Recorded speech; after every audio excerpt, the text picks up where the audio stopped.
We return, recording on the same day that this comes out. Wait, it's fine. It's fine. I worked a half day. Life is good. Everything's fine. The sun is sort of out. Sort of. Everything's fine. Sort of. So, I have a 3-day weekend and a very light stomach flu. So, here we are. we're okay. We're doing great. Everything's fine. Everything's fine. Everything's fine. But I don't think we actually announced what we were reading on Instagram. Our I don't bad. think so. We'll do better next time. But we read Starshipped by Cat Sebastian, a gay. So I don't Yay. think we discussed it in our like summer reading roundup, but it was I don't shouted think out by so. our gal at the New York Times once again. That's right, because we needed a filler before we go into Carly Fortune, which Yes. came out like earlier this week. Obviously, we could not read it in 3 days, although I guess I technically ended up reading this book in 3 days. So, I guess we Same. could have. But It's fine. I want to give Carly her flowers. I want to make sure Yeah, I have time to sit with that one. exactly. It's been a minute since we've been with Miss Fortune, especially for me, who I don't think I've read one since we did our Carly Fortune double feature. Hmm. So I should sit with it more. This one Yeah. was, and not in a bad way, kind of a turn your brain off book. Yeah, I think I needed that because I had just come off of reading both Yesteryear and I Who Have Never Known Men. And so I was like,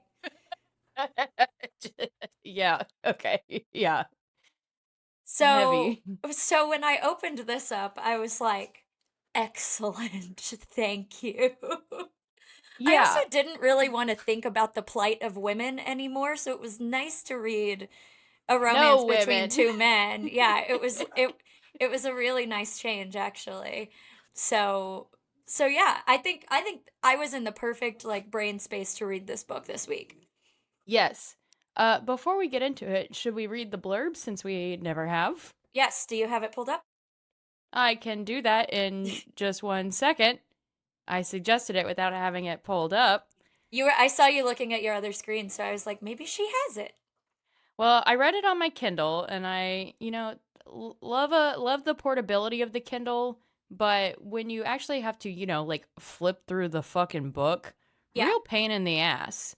And as somebody who like remembers things in the back of my mind pretty easily, and like like when you miss a detail and you're like, they didn't mention how they were like sitting on the couch or whatever, and you like want to flip Mhm. back and find it.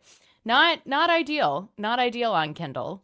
So I also find myself remembering what point something happens in a book better if I've read the physical book because I have the like mental like I have the memory of like kind of where I was, if right, that like makes the sense. physical space. No, it Yeah. does make sense because I feel like I have that too.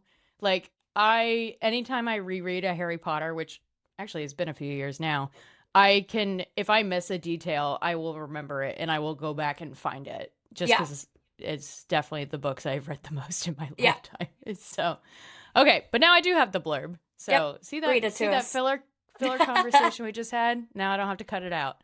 So anyway, so this is Cat Sebastian, who is a new to me author and does well. She did the baseball romance, that was also gay, Yeah, which I and didn't read, but we also heard about from the New York Times.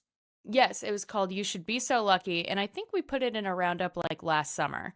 So, anyway, I got a little confused for a second because it said that this was her long-awaited foray into contemporary romance, which I would have thought the baseball one was, but I'm not gonna think too hard about it. So, Yeah, maybe anyway, it wasn't. I don't know. I'll look it up while uh, you're reading the blurb. great. Okay, here's the blurb for Starshipped by Cat Sebastian, which, by the way, great author name. Simon and Charlie, actors on a long running sci fi show, can't stand one another. Charlie is impetuous, outgoing, and basically feral, and Simon thinks he should have stayed in reality television where he belongs. They've spent the better part of a decade quarreling over the spotlight and pretty much everything else, and everybody in the industry knows it. Now that Simon's contract is finally done, he can move to New York, start fresh with work he actually likes, and get away from Charlie. Not get away with. Whoops. Simon's only problem is that people might assume he's been pushed off the show due to being impossible to work with. And he is kind of difficult to work with. He doesn't get along with people, unlike Charlie, who somehow tricked everyone on the show into adoring him, despite some outrageously bad on-set behavior during the show's first season.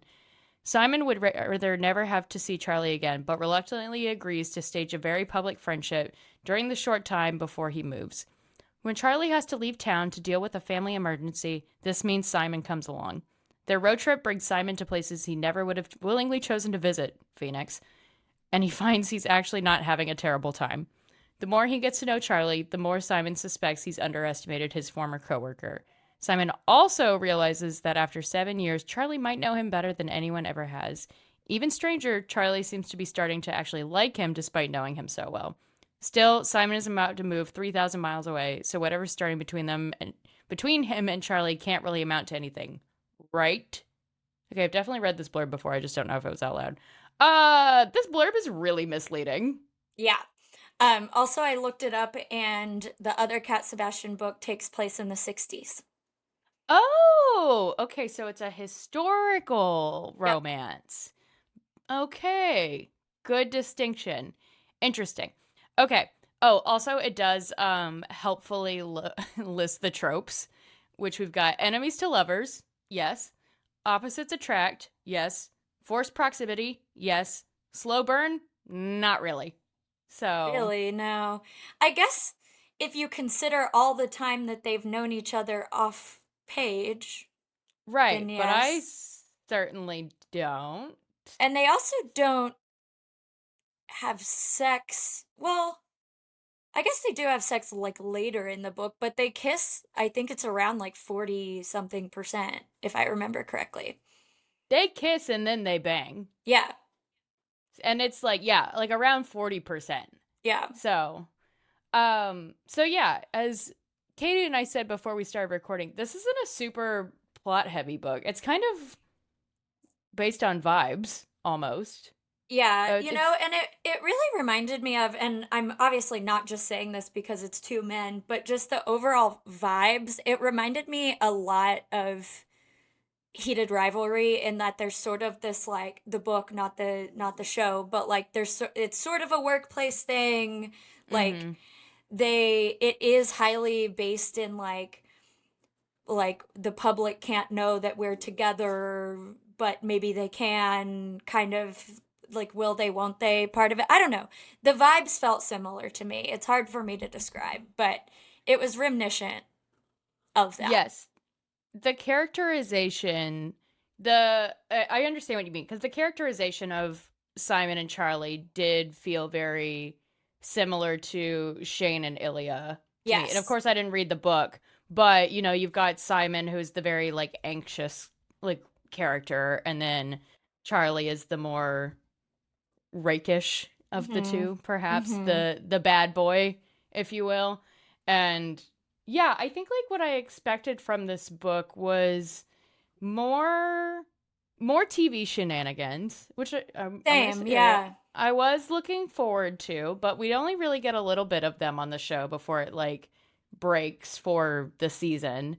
Mm. And then I did think it was very like insular with just the two of them. Like it Yeah. really was more of just like you have like really kind of only one main side character and that's Jamie, who is Simon's ex but also like best friend. And he's Mm. really the only consistent other character. Like of course you have other like side characters who kind of like pop in and out, but like a lot of the book is really not about the way that they interact with anyone else. It's really Yeah. about how they interact with each other in a way that was really nice in some ways, but also felt a little contained in a way Mm. that didn't maybe feel as believable for like basically the two stars of like I don't know. Like imagine if I was gonna say the Mandalorian, but I was like, the other star of the Mandalorian is Baby Yoda, Grogu. So like, they can't get together. But like, Right. okay, like say like from like a long running like TV show, like it would have been like if the two leads of like the X-Files got together, whose names I'm blanking on Right. right now. Right. Like it was really like it could have kind of been about like normal people.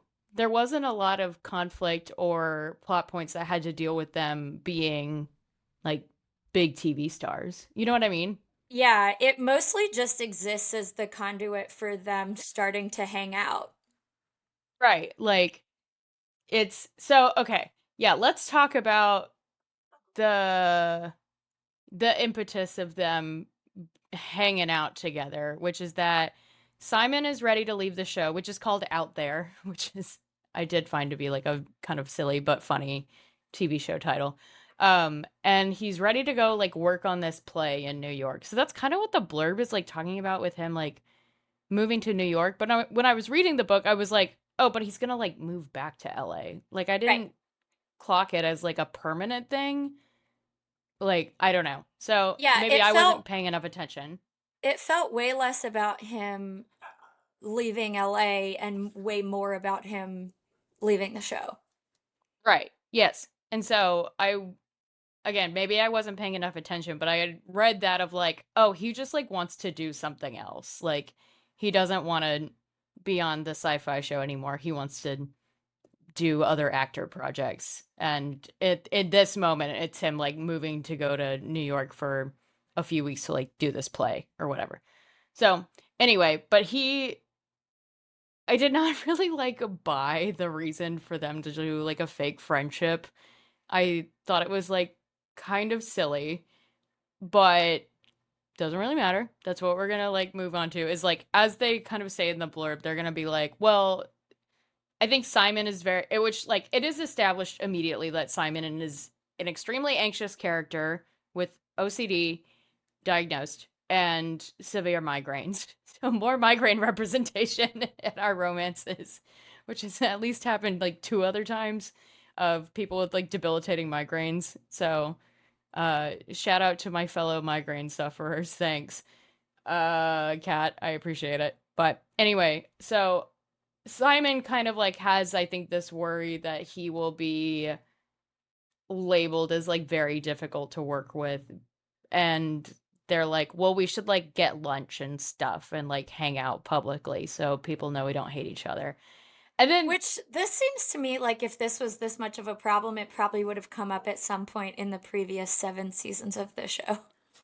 also like the first interactions we see of like Charlie and Simon is like they very clearly like do not actually hate each other. Like it's very much on the page of like Cat Sebastian writing like only Simon notices that he's allergic to the tape that they put on him, and Charlie knows that he loves these blueberry muffins that he keeps. Like they are like very much like negging each other. Like very clearly like don't hate each other. Also like they're giving each other rides home. So like they're not like enemies, you know? Yeah, they very clearly don't hate each other. They're just not really friends. Yeah. They're just like normal coworkers. Yeah, like the bickery kind, Yeah. sort of. So, Yeah. you know. Anyway, where was I going with that? Oh yeah. Okay. So they like get lunch and it's like awkward, but they like do accomplish the goal of like being photographed together and they're like, okay, like they keep going. And then Charlie's pseudo stepdad like goes missing. And he runs into they also live in the same neighborhood, like 5 minutes apart, Yeah. walking distance, which is funny. But like they're on a walk and Simon runs into Charlie and Charlie's like, I have to like cancel our dinner or something. And Simon's like, what do you mean? And he's like, well, I have to go to Phoenix and find my missing stepdad. I guess you could come. And Simon's like, yeah, okay. Which this is like an insane setup for like what is ostensibly a what's the word like pap walk. So Yeah, exactly. Yeah, they're like, we were supposed to be spending all this time together, and now if I have to go to Phoenix, we can't spend all this time together, but we could if you come with me. yeah, because it's like he would go to Phoenix for like a few days and then Simon is like supposed to move to New York, I think like 2 weeks later or something. Again, it doesn't really make any sense. There's not a lot of logic there. But Yeah, and I think also like Simon is also kind of noticing like Charlie should probably not go do this alone because he's freaking yes. out. So there's that layer of it too. Yes, there is that layer, and obviously they need to be in the same room to like get together. So, Right. you know. So, they go to Arizona, they drive, and it is like a cute little road trip that they take where they are doing what they set out to do, which is having their picture taken. Because again, it's like if the stars of the X-Files walked into your restaurant, like people freak out Mm. and like post cute little TikToks on them of them and stuff. And I will say that like I did enjoy the little Discord that was like put throughout where it was like you could see the fans like kind of reacting to some of this stuff, and also like what felt like a very insular way, but you know, like when sometimes books will use like articles or you know, it's like what's the word, epistolary, but it's not Mm. epistolary. Yeah, you know what I mean. Yeah. You know what I'm talking about. Yeah. Yeah. So anyway, I don't know if that's the right word, but I thought that was nice. That was a good touch. It was Yeah, nice. and that also like speaks to that's also kind of what made me think of heated rivalry just because like Mm, it from the real world aspect of it of like people are like shipping these two guys from these this TV show to be together in real life and like writing fanfic about their real life their real lives rather than on the show. um and so like basically like they're seeing Charlie and Simon together on this like road trip in these like TikToks and whatever looking really flirty and they're like, "Wait, but are they?" But yeah, but is it just vibes or right. are they are they hooking up? So, and it was a nice device to kind of like see that conversation like evolve as like more photos got posted of them in places. And so I thought that was cute. But they they find this guy Dave who is not the best guy and is kind of a dick to Charlie after Charlie's like, I've been looking for you for like 2 weeks. Where have you been? You haven't answered your phone. And the guy who was like his stepdad, sort of, but then this is how like Charlie got his start was he was like on a TV show about cars and he worked at like Dave's mechanic shop. So some of the stuff like didn't feel super like we didn't talk a whole lot in the book about Charlie's like reality TV start. Like there's some kind of details about how Charlie wasn't like the best actor all the time and he's really hot and so he's kind of, you know, the token shirtless character, um but yeah, so Dave is kind of a dick to him.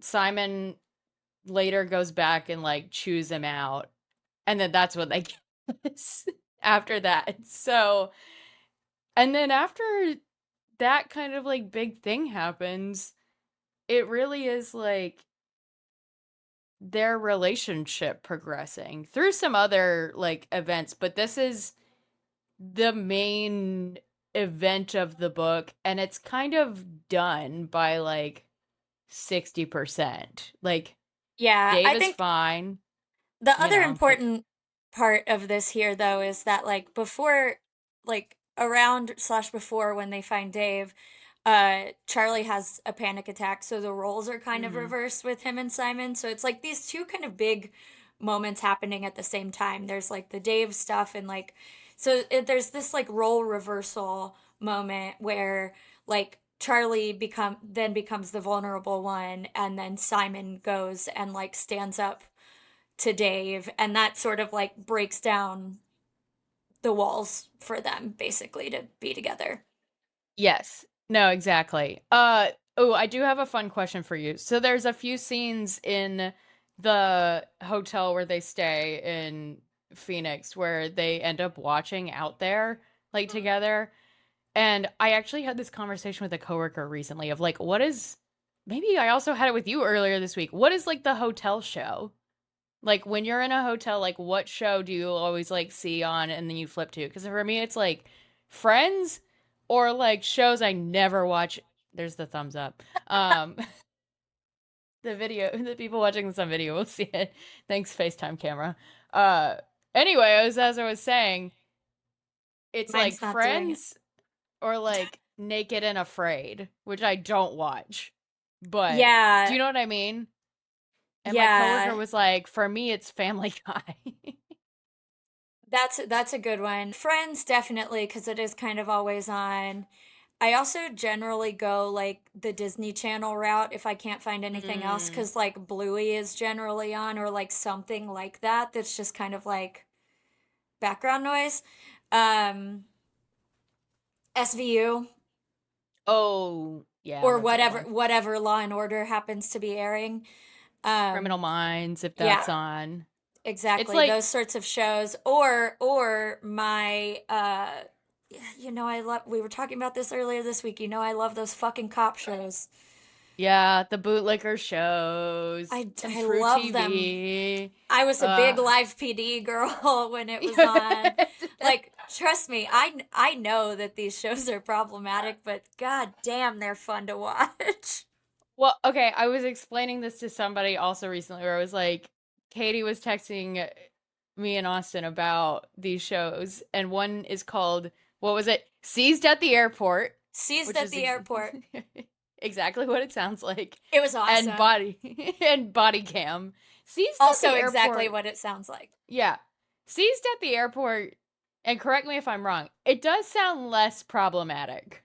Yeah, because it was super interesting actually because there was one lady that was like traveling from somewhere in Africa into the States and they pulled in a TSA agent whose like specialty was like environmental stuff because this woman had a bunch of like food and like food adjacent items and so she was like an environmental expert that was like checking to see if there were like pests in the food items that she had brought. And so that was actually crazy interesting because I didn't know there were like specialized like TSA positions like that, but B, like it was cool to see how they searched those things and the things that they let her take versus what they kept.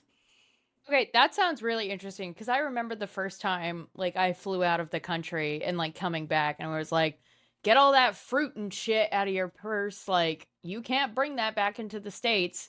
Or when we came back from Puerto Rico a couple weeks ago and there were all these signs everywhere that was like, you can't bring back pork. Like, and we had to send all our bags like before TSA into a different special thing that I guess like checked if we were trying to smuggle back a bunch of pork.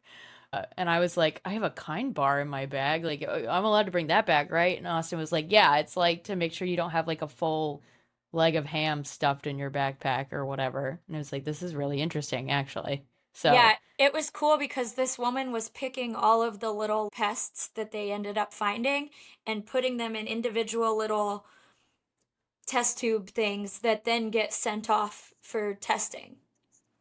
ew. It was so interesting. Okay, seized at the airport. Good. Body cam? Probably not.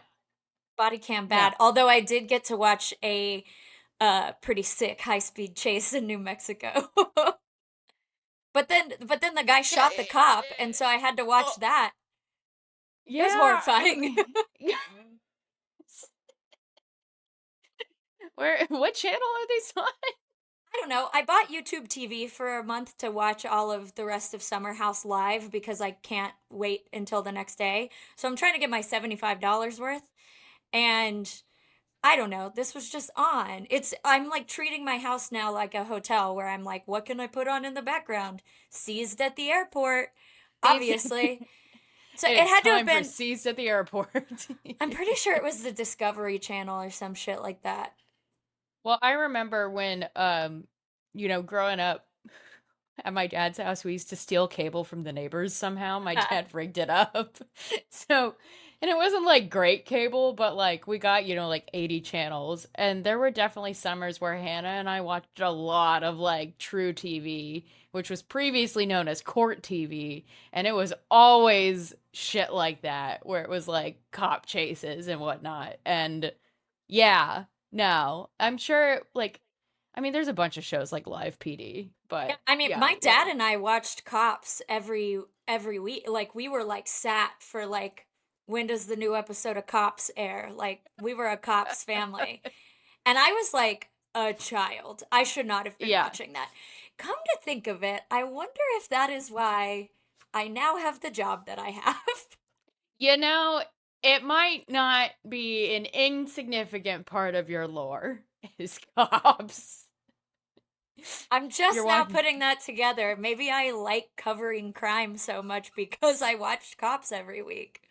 Yeah, you're watching Katie in real time have a career realization. And now we have that that person on TikTok who takes the audio from like drunk people getting arrested from body cam footage and animates it on like MS Paint, Oh, it's so and good. they're like turtles, and it's so fucking funny. And those ones, you know what? Is it moral? I don't know, but you can't identify anybody from them, and they're very funny. So, and no one gets hurt, like generally. So, Yeah, Live PD was kind of obviously these shows can be like problematic in different ways, right? But like Live PD was the one that really bothered me because it was happening live. And yeah. like so there was no barrier between those people and us, which was what made it appealing, but also what made it gross. Live PD And existing is crazy. well, it doesn't exist anymore. Well, that it did, I mean, Yeah, is what I mean. So, the Williamson County Sheriff killed that one for everybody man, what a time that was when Live PD was killed. So, because of uh, someone in Central Texas. yay, You're influence. welcome. But Yeah. you know, the flip side of it is that all of these things like taking live PD out of the equation. The flip side of it is that all of these things are public record and anyone could see and look them up and request them if they wanted to. Yeah. Does that mean we should be putting them in front of people to consume as entertainment? Mm, Prob but eh, but they are publicly available. freedom And of information. anyone could get them and put them on YouTube. Yeah. So, anyway, Anyway, that's how that lady gets all that audio. Yeah. Anyway. So, back to this book. that was a long What? aside. That's fine, Again, there's not a lot of plot points to talk about in this book. It's a lot of good vibes, though. Let's talk about the depiction of like Simon's anxiety, because I think like one of the things that really, in a nice way, struck me about this book is that there's a lot of little miscommunications Mm. that happen, especially. So, okay, I should say that one of the big things that does happen is Simon gets a call that he's basically been like fired from the play because he was like an understudy and the like main guy is like coming back. And he kind of freaks out and then goes to New York from Arizona, doesn't really like tell Charlie what's going on, and is also like having a migraine. And then he kind of like drops off the earth for like a day, and then he like holes up in this New York apartment in Depression Nest and watches like out there and is like texting Charlie and just kind of like, ooh, what does he put it where later to Charlie he's talking about what it's flowers in the attic, wallpaper in the attic, Yeah, the something book like that. the book where where the terrible man locks that woman in the attic and all that she can do is like look at the yellow wallpaper, and he's like, that's what I want when I'm spiraling, is I want to be locked in the attic, which like to his credit he's like, this is the worst read of that book that has ever existed, don't worry, I know. So You yeah. know, I really liked that depiction because that is kind of how I respond in situations like this, which I think you've seen me do before, where it's like I'm not I'm not retreating into myself and avoiding people in a bad way. I'm doing it because this, like, I need to do this for a second. Like, I get to a point where I'm so overwhelmed that, like, even leaving my house feels scary, and I need to be like, and this is a little different, I guess, but I'm like, I need to be with my stuff, with all of my stuff in my safe space Mhm. with my dogs. And I just want to live in this little bubble for a little while until my brain tells me that it's safe to go outside. And so I identified a lot with this. I don't like that he like dropped off the face of the earth for 24 hours, but I also appreciated that it wasn't like a hard ghost. It was like he disappeared and then he came back and was like, "Sorry, here's what happened. Like that was crazy. I was doing that for a little My while." bad. Right. Yeah. Um And but I people gave him some shit for it, and he was like, "You're right. That wasn't very cool. Sorry." right. So, Exactly. yeah. Yeah. And so I did really like enjoy that because I was also like, "Oh, this is nice cuz this is what I do." And is it always a great way to cope with things? No, but Charlie is, or Simon is very self-aware in the book of like, this is what I need and this is what I do. And I too am not sure if this is always necessarily healthy, but this is what gets me through it. And Right.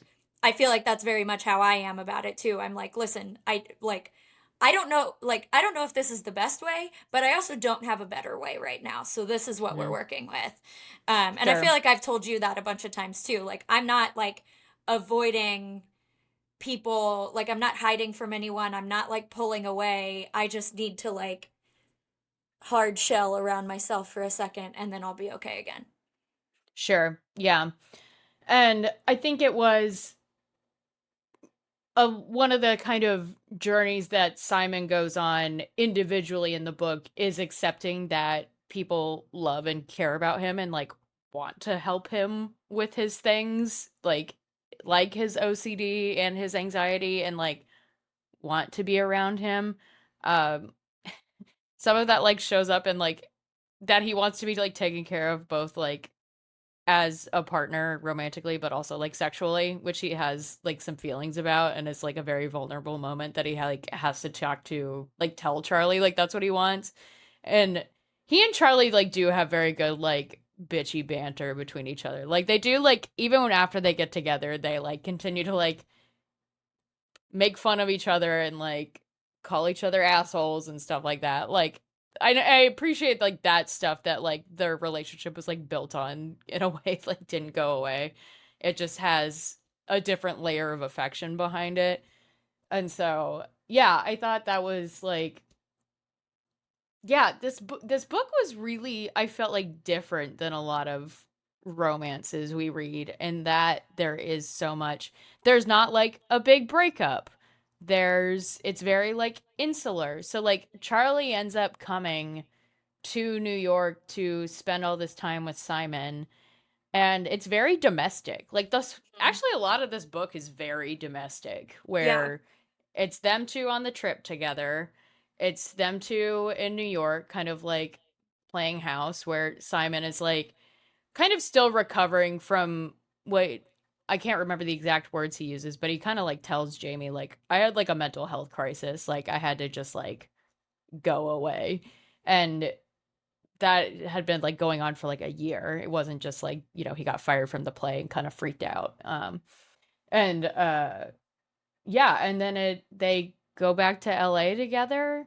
Simon ends up like signing on for the show for another like half season, and everything is just kind of like good between them. Like they are navigating this new thing that they're doing. And there was, and I didn't bookmark it, so I don't have the exact quote, but there's a few nice parts where Simon is like listening to Charlie, like also kind of, they're both like individually like spiraling at points. And there's a nice moment where Charlie, I think, is like trying to reassure him that like I'm something like I'm not mad or I'm not upset or whatever. And Simon's like, "Oh, Charlie is telling me with his words and his body language that like he wants to be with me. Like everything he's doing is like tell I can calm down and also like recognize, no, this person, they're not lying to me. Like this person wants to be with me and be around me. Yeah, I think this book is a good kind of case study in how as as anxious people, like when you're with somebody romantically who legitimately like settles your nervous system, like there's a reason for that, and like you know, the majority of the time you can trust that. Like if it's like an actual real feeling of like this person is taking care of me and this is comfortable, like how nice. Like they're telling me with their words and also with their actions. Maybe I don't have to be like constantly on edge, which is a fun thing that I'm adjusting to in my relationship, where I'm like, why are you so nice to me? That's weird. What's your motive there? You just took my And trash out for me without me asking? What do you want in exchange? interesting. Yeah. What are we doing? And I think like that's a thing that I am like constantly having to unpack about myself, and probably will maybe in some ways for like my entire life, is that like I think always am very worried about like being a bother or being a problem to people, and like Simon has a very similar anxiety, is that like, you know, that he's too much, that his anxieties, that his like issues and things like that are like, also that he's really self-conscious about being like known as being bitchy. And I was like, you know what, man? Sometimes me too. Like I do get really self-conscious about coming off as like being mean and being, yeah, people not wanting to be around me for whatever reason, or you know. So it was, it's always, you know, a little weird to see yourself on the page in that sense, and I'm realizing now as I'm talking about it a little bit more of like, uh-oh, what a thing.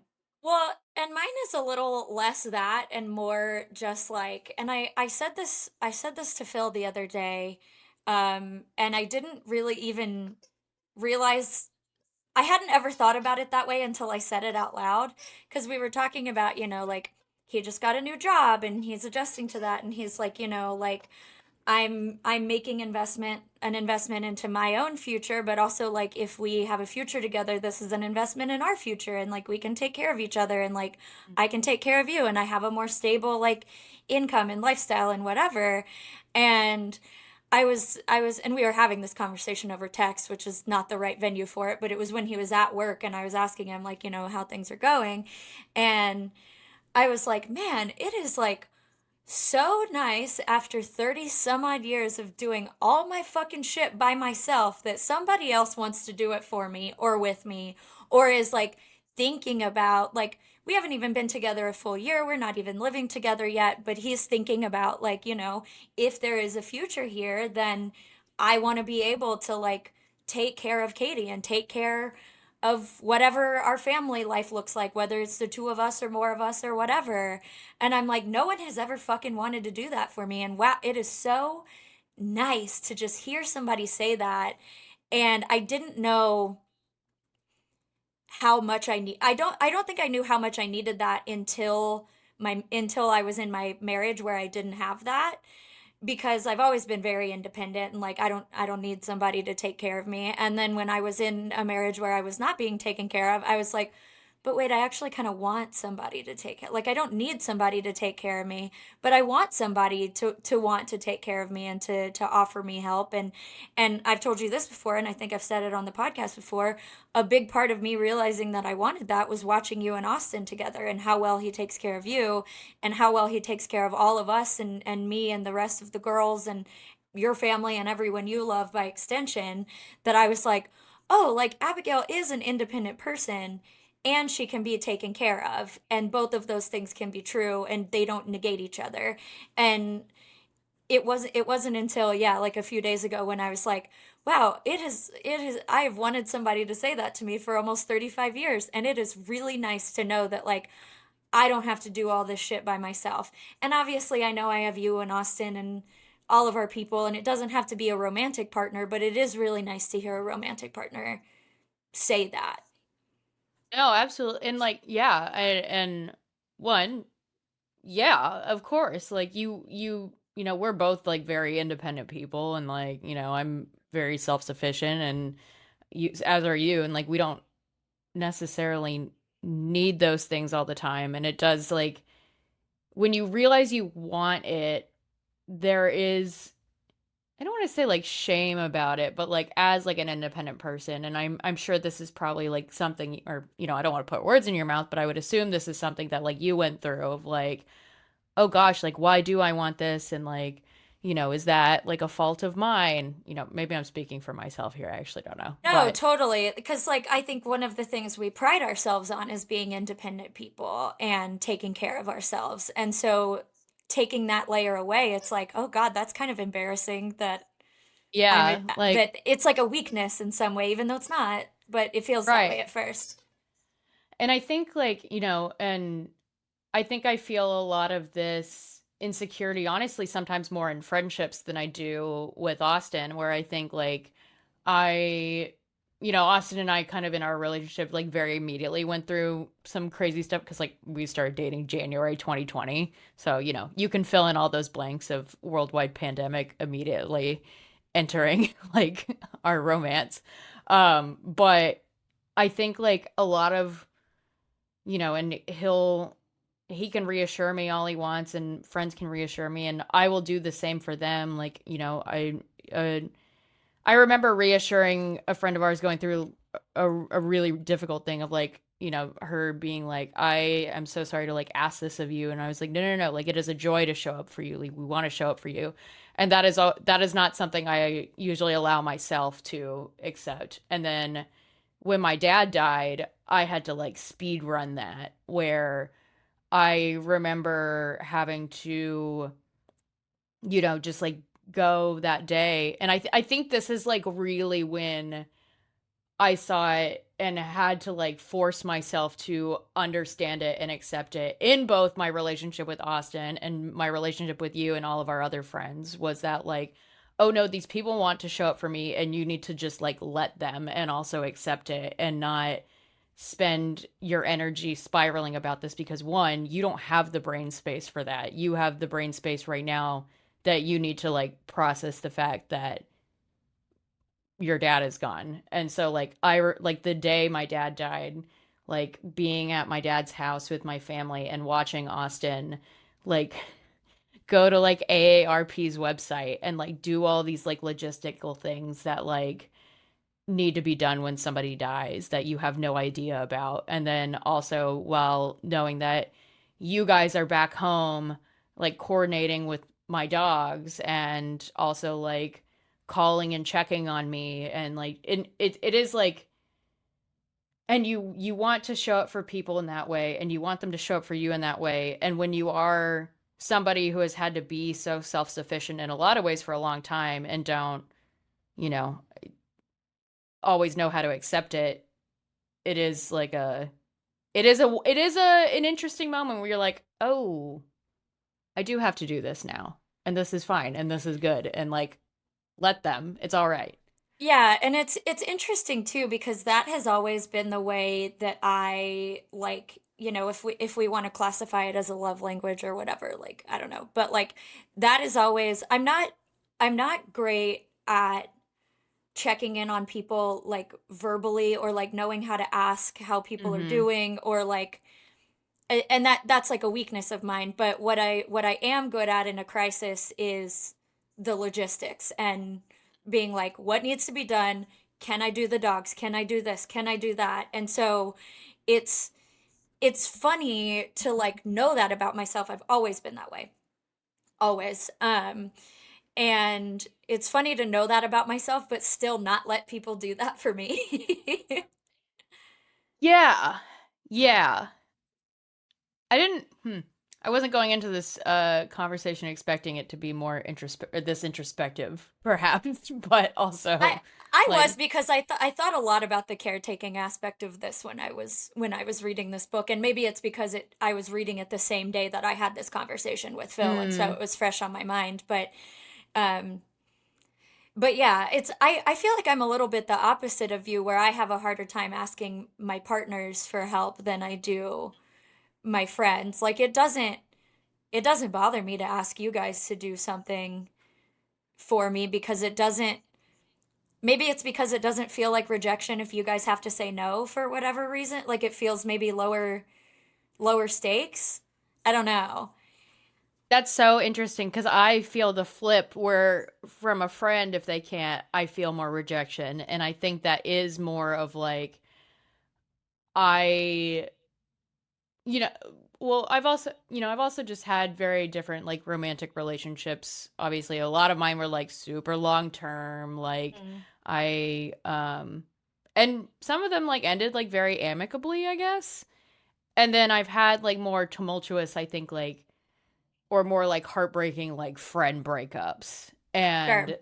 that's like and relationships with women sometimes I think especially for me like growing up like in middle school and high school felt a lot more like confusing almost Mm. where almost like there is like a thing of like well if a dude likes me like why would I give a shit who what I don't care Sure. like like but if it's like oh this woman I want to be friends with like doesn't like me like oh no that hurts I guess and it doesn't always like it's not a one-to-one comparison because obviously we are friends and I Right. am friends with these people that I'm at but if there is the like there is more of an insecurity there I think that I have with some like especially my friendships with women and like it's gotten a lot better certainly Mm. over the years as I've definitely like become a more self-assured person and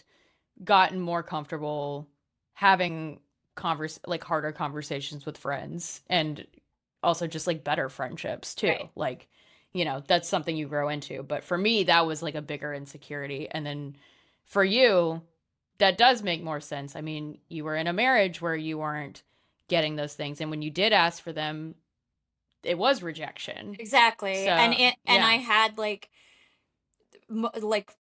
I would say, I had two serious relationships and then one situation that was not a relationship but might as well have been, that both ended in like pretty strong, I would say, abandonment. One of them was like a ghosting. The other one moved across the country like without, he wasn't going to tell me. He had already booked the U-Haul and I found out because he left the fucking U-Haul paperwork on our shared kitchen table. That's how I found out he was moving after we had been together for 2 years. Like yeah, big thumbs down. Uh Thumbs down. some of you know who I'm talking about. I'm still mad about that and it was like fucking 13 years ago. That's a Um grudge you can hold, absolutely. I'm holding that one.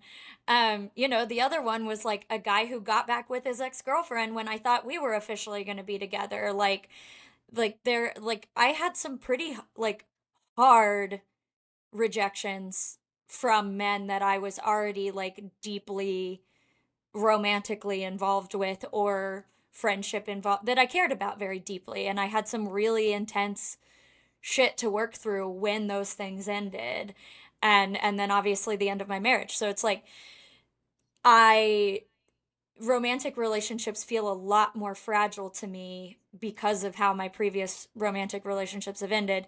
Meanwhile, I have a lot of female friendships that like I would say I've only maybe had two or three female friendships that like ended in a non-ideal way, and I feel really confident that none of those had anything to do with me. Everything else just sort of either ran its course or like we still talk but not as much as we used to or whatever, but like most of the girls I'm friends with, I've been friends with for at least 5 years, and the rest of them like since high school. So, or at least college. So, like those, I'm like, yeah, you're stuck with me. You're not going anywhere. Like, so yeah, Yeah. I've never thought about it in that way, but that makes so much sense how that's flipped for the both of us. Yeah. Yeah. And I don't know. I guess I've always had a little bit of a confidence of like, well, I've got that not like other girls energy. So if for some reason Austin decided to divorce me, which he never would, like, I'll have another romantic relationship. I don't want another romantic relationship. Let me be so clear. But Yeah. I don't Yeah, know. I mean, yeah, I have that too. And also, like, if a man has rejected me like early on, I'm like sad. I mean, you watched me dating around last year. When something would end, I'd be sad for like a couple days, and then I'm like, all right, Yeah. back on the Yeah. horse. Again, okay, that man doesn't like me. All right. Yeah, That's fine. Cool. yeah, Bummer for him. right, I'm really fun. So, right, whatever, you're lost, dude. I guess. I don't know. yeah. I guess I shouldn't say that. The last like relationship I had before Austin, I did get dumped and it was a bummer. So, That but was a rough that time. was that was a good event for me to experience. And I can look back on it and hold that grudge, but also be grateful I grew from it. Yeah, So, fuck that guy, but we're fuck gone. that guy. So, yeah. So anyway, but I think it, yeah, sorry, bringing it back to the book, but this is related to the book. I promise we don't come to Yeah, just yap about ourselves, you know. But it no, is no, it is. you're watching people in a relationship who are navigating their own insecurities about being in a relationship. Where Charlie talks about, you know, when he was with their other co-star, because Charlie's bi, where he was like, Alex said I was too clingy, and like the moment where Simon is like, "Can I have an hour alone?" and Charlie's like, "Yeah." And then Simon comes out and he's like, "I'm sorry, I didn't want to like hurt your feelings. Like, I'm not rejecting you." And he was like, "I can tell the difference. Like, it's Right, okay for you to want alone time." And yeah, I can be like clingy, but I know give me space versus I don't want you around, you right. know? Yeah, like Phil and I joke about being clingy all the time, and I'm like, finally, a clingy man. This is what I've wanted. Like, I want you to want to like crawl inside of my skin, but I also want to be able to like tell you to go away, Yeah. which is In a perfect. romantic way, not a Yeah, serial killer in a way. romantic way. Yeah, Yeah, like there is a there and it is a good when you come to that like understanding with a person of like, oh, I can tell them what I need and they're not gonna like take it personally, or if they do, like, okay, we can talk about it and like, oh, I'm sorry, I didn't mean it that way. I just and and Simon is like in the bathroom like putting on his skincare and being yeah, like, can you just leave me alone? And I'm like, you know what? I feel that way too sometimes where Austin and I are like trying to get ready at the same time and he's like next to me in the bathroom and I'm like, can you let me do what I need to do? yeah. Get out. There, And yeah, like for me, yeah. like So Phil will come over if I'm like reading a book, and he's like, "Yeah, I'll just like vibe on the couch, like look at my phone, like whatever," and then he'll start talking to me, and I'm like, "Shut the fuck up." no, you have to be quiet. I am reading my book. I would love Yes. I am so happy to sit here and have our legs be touching each other while we're doing this. Love that. Silently. Shut the fuck up. Quietly. Yeah. Talking time is later. Yeah. Now So it's it's quiet really time. nice cuz like I joked that I wanted a man who's obsessed with me. He's obsessed with me, but I can be like, "I don't want to see you right now." And he's like, "Cool. No. I don't really want to see you right now either. I'm going to go play video games." And I'm like, Yeah. All right. "Awesome. Great. Love this for us." Yeah. I will say in this book, I did expect a big dramatic thing with the Yeah. photo that got put, and I was pleasantly surprised that it wasn't. But if you are somebody who likes a very like plot heavy book where there's a lot of things happening, this is not the book for you. I It's a lot agree. of like it's a lot of conversations between two anxious people. So, which again, as we're talking about, is like very refreshing to read on page in a lot of ways and very uh yeah, also just tells you a lot about yourself possibly, but for this is not like an Abby Jimenez every chapter something is happening. This is like a series of you good? Are you good? I'm okay. Are you good? Like Yeah. the Spider-Man meme of like three anxious people just pointing at Truly. each other. This is the So, romantic version of the story of our friendship. You good? Are you good? yeah, you good? Who needs the other person more right now? Yeah, literally though. So, the book kind of like another good like I don't know, another good part of this too is like when Charlie goes with Simon to see his family and Charlie's like, "You can't come with me to see my mom though. It's going to make it worse. Yeah. But if it's going to make it better for me to go with you, accept it, dumbass." Right. Like there's a lot of like moments of that with Charlie and Simon. And then yeah, there's no like breakup. They like go kind of public with their relationship. We don't get a ton of the like reaction versus the director of the show, Leanne, being like, I'm getting like questions, but like Which is no really one's nice. mad. It's nice to read a queer book where there's not this like big deal about them coming out or being exposed or whatever. Like Right. Yeah. it was really nice that like because like I think it was Simon that was checking in with Charlie that was like, "Are you sure that this is like okay?" And Charlie's like, "I don't give a fuck." Like, Yeah, what Charlie, there's a moment in the book where a photo of them gets posted where it like very clearly looks like they're on a date. And Simon has been like, are you sure it's not that they like quote unquote outed you? Because Charlie, I think publicly has only been in relationships with women. And he's like, no, it's not that. It's that it was a private moment. Like, private as in they were on a date, right. not private as I was with a guy, you know? Yeah, And and he was I think at one point he said something along the lines of like, "I'm not closeted, I just haven't like publicly dated a man. Like it just yeah. hasn't happened."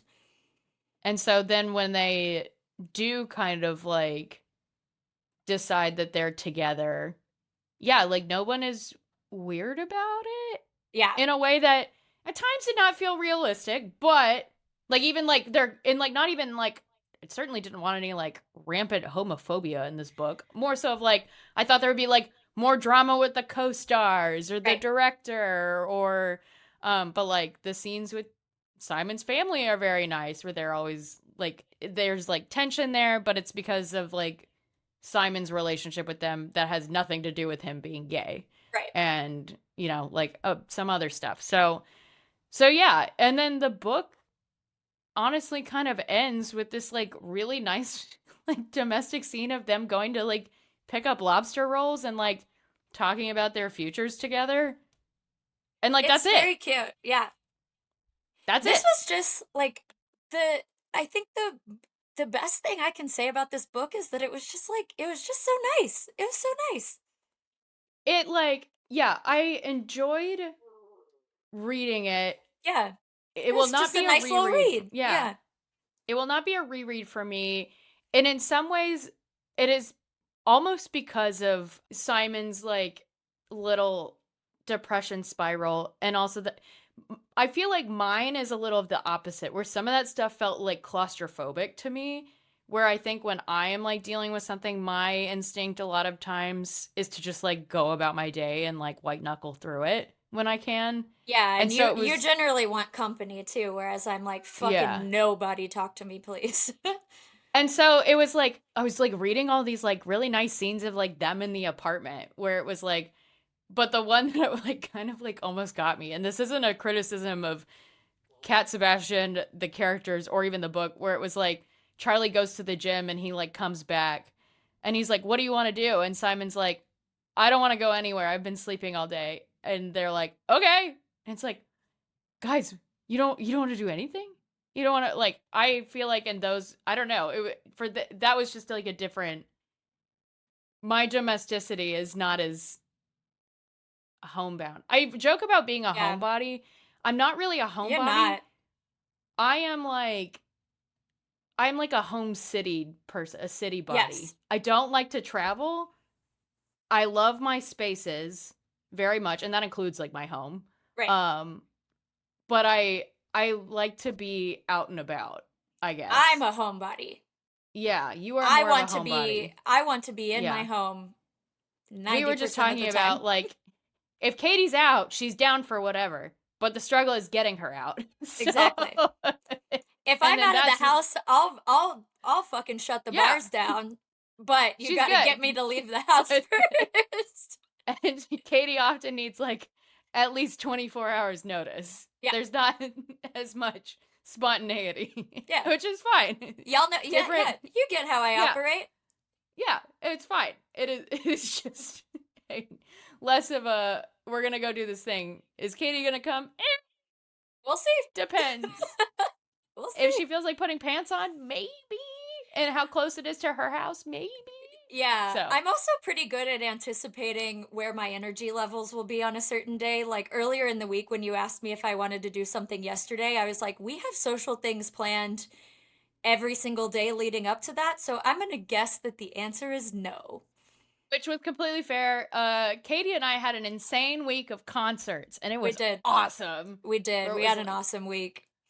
we had Haley on Saturday, Casey on Sunday, Haley Williams, Casey Musgraves. Did we do something on Monday? No, no, No, we we didn't do stayed anything on home. Monday. We had to because I was exhausted. I took a And nap. I then took a good nap on Monday. I hope you did. I did not. I had to work. But I remember like waking up the next day and like going to work and I was just like, "Oh my god, I'm so tired." I also had to And work, but when the clock turned 4:30 on the dot, I shut my laptop, closed my eyes. yep. Tuesday we went back to Casey Musgraves sort of and Without sat tickets. outside. Yeah. And it was so fun. And then oh yeah, Wednesday we ended up staying home too. Yeah, So yeah, we had plans, but they fell through, we had a which I'm crazy also weekend though. glad So for because I was yeah. exhausted. Um, And yeah, so man, really reaching for me new levels of annoying at Haley Williams. So that Katey got to yeah, witness I've and never seen Austin you like that beforehand. before. That was fun. Oh, it was man, what a day. What a Yeah. day.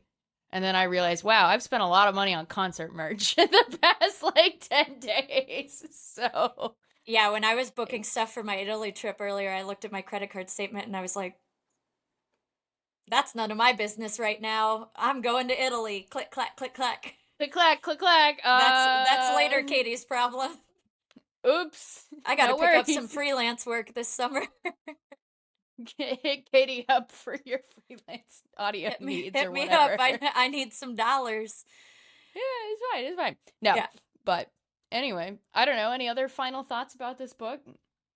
No, I don't think so. It was nice. I'll read Cat Sebastian again. I might pull up that baseball one just because I thought this was, as we said, just like again, it was just a nice little read. It was a nice palate cleanser, even though it was still like dealing with some emotionally heavy topics. It was Mm-hmm. easy to read and it felt light to read. And I had just read, as mentioned, like some fairly heavy shit. So Yeah. it was perfect timing for me for this book because yeah, I read I Who Have Never Known Men yesteryear, and then Skip Hollandsworth's murder book, um, and I was like, Yeah. Different vibe from all of those, which yeah. is good. And yeah, so yeah, great. I also have a book rec for you, that I just finished it today, and I will bring it to your house and leave it at your house later. You said you were looking for another like family drama. I think this one might kind of fit what you're looking for. Um, yes. it's The View from Lake Como by Adriana Trigiani. And it's Ooh. about this Italian American woman who lives in New Jersey, and basically mild, very mild spoiler, but it happened so early in the book. She's like working with her uncle. Her uncle suddenly dies. They were supposed to go to Italy to like the homeland on this trip. She is divorced. She's kind of figuring out what she wants to do. She's pissed off at her family because they're a lot. And so she just decides to fuck off and go to Italy and like kind of find herself. Ooh. Um, That yeah. yeah, I think it kind of checks the boxes of what you were saying you were kind of looking for, where it's like it's not as like warm as like the unsinkable Greta James. It is a little more dramatic, but it has that like, you know, like Italy vacation Yeah. vibe and family drama and like complicated characters, and there's a romance in there too. So I'll bring it over and I'll leave it for you. I think I was saving it to read right before my Italy trip because I've been saving books set in Italy to read right before my Yes. Italy trip. So um Excellent. and I'm going to Lake Como. So Oh, well, okay. Anyway, that's fine.